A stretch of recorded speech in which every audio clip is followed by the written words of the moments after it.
great to see you this Thursday, and thank you for logging on or tuning in for 10 minutes of current events. I'm Carl Azuz. First up, an international increase in security.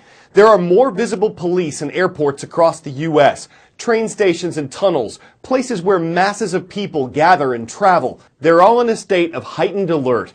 In several cities around the world, even where officials say there are no specific threats at this time, more security forces are on guard following Wednesday's terrorist attacks in the Belgian capital of Brussels. 31 people were killed and 270 wounded when an airport and train station were targeted. ISIS said it was responsible. Belgian police say there were 4 attackers in all. 2 of them were brothers who died.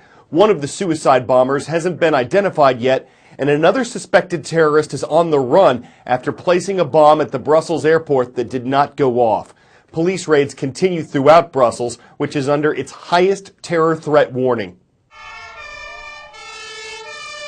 A soft target is a place where people are gathered, such as an airport, a train terminal, or even a stadium, where before they can get through screening, they're essentially unprotected. They are prime targets for terrorists. But what we've seen from Al-Qaeda and from ISIS is that they train to attack soft targets. They know that these are places where people are going to be gathering and where they're going to be unprotected.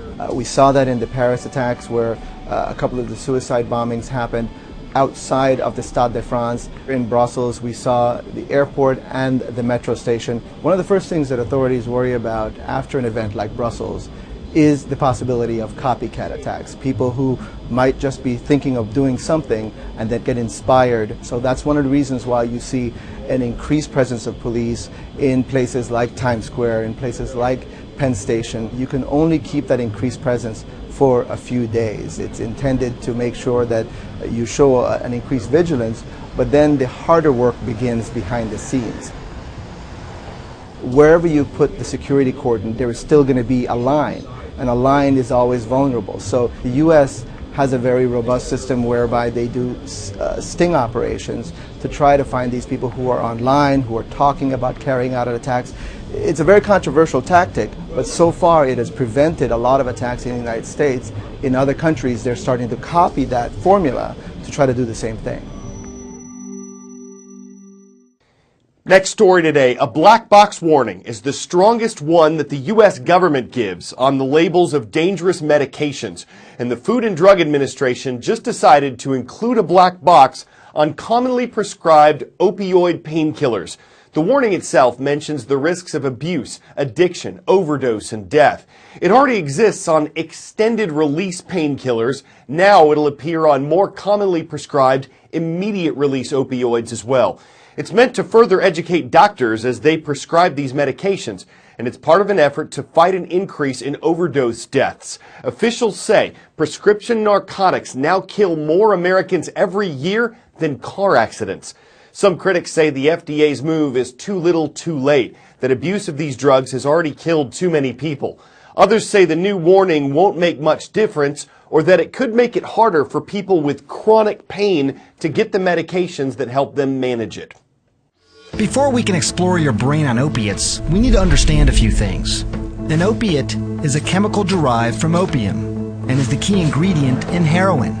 Those narcotics in your medicine cabinet, codeine, oxycodone, hydrocodone, they're opiate-like, but they are man-made and more commonly referred to as opioids. So how do these chemicals affect the brain? One big way is by exerting powerful pain relief to the rest of the body. Chemicals flood the system and latch onto millions of opiate receptors peppered throughout the body. Think of opiates and their receptors like puzzle pieces. When they bind together, pain signals are dulled, or they go away altogether. If the brain already has opiate receptors, doesn't that mean it can naturally provide pain relief? That's right. Feel-good chemicals like endorphins are natural opiates that dull pain and also give you a rush. The problem with man-made opiates that mimic endorphins, take too many and they can overwhelm the system, give you too much of a rush. That can lead to dependence or abuse. Addiction becomes an even bigger problem because opiates also slow down breathing and heart rate. Mix them with other things that slow down your body and everything could grind to a halt. In fact, every 19 minutes, someone dies of an accidental prescription drug overdose. Most of the time, it involves an opiate. It's now more common than dying in a car crash. If you want to avoid that fate, don't take more than you're prescribed. Don't use other people's prescriptions. Never mix opiates with alcohol. And maybe try other ways of alleviating your pain, like over-the-counter pain relievers and good old-fashioned exercise.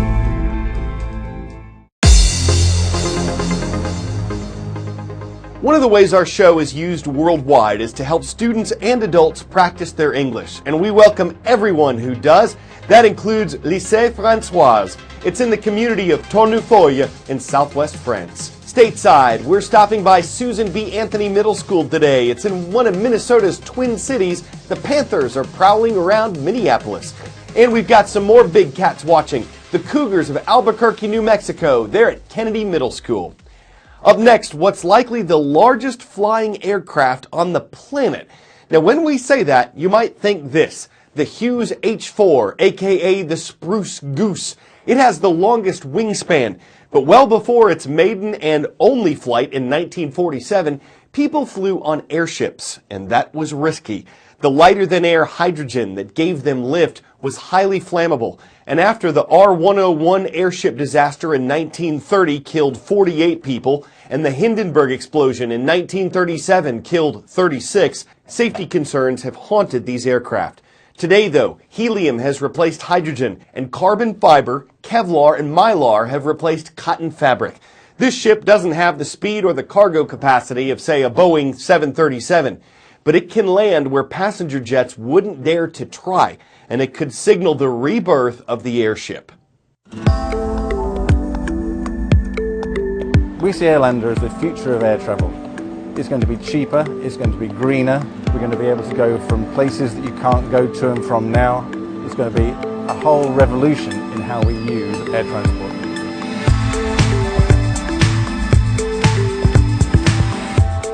Airlander 10 is a hybrid vehicle. It's a mixture of a vehicle with helium lift and vectored thrust and aerodynamic lift.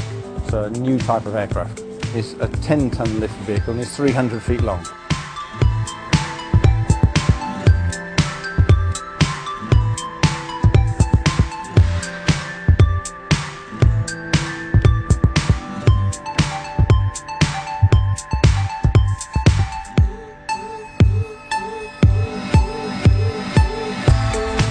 Really quite a special machine to fly. The view, as you can see from flight deck here, is excellent because large windows. It's very special because it really has an endurance capability that nothing else has at the moment. The vehicle has 12 tons capacity of fuel, which allows it to fly up to 5 days. It doesn't need any prepared surface for operating. We can land on almost any flat surface, whether it's water, grass, sand. It can land with no infrastructure at all.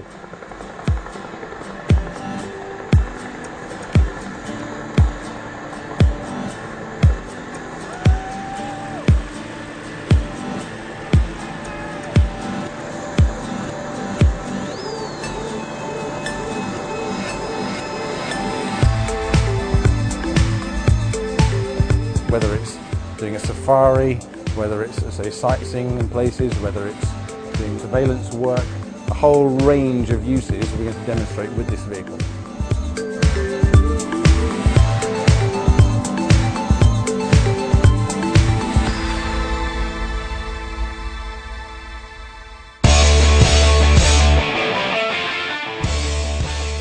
Okay, the headline sounds awesome. Massive exploding star caught on camera. The video looks awesome-er. A massive exploding star caught on camera. But this, sorry to say, is just a cartoon animation. The actual footage, maybe not as awesome. Yep, here you go.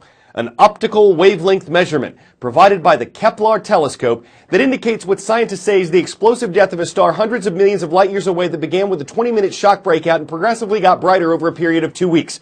But if you want to talk about a massive supernova going out in a blaze of glory, the cartoon is a better place to star. Starring down startling discoveries is an Astarnation, a star-entific Death Star nation that's always on Stargate. Will scientists one day capture actual video like that? Never say Nova. I'm Star Lazeus, and CNN Stardent News stars again tomorrow.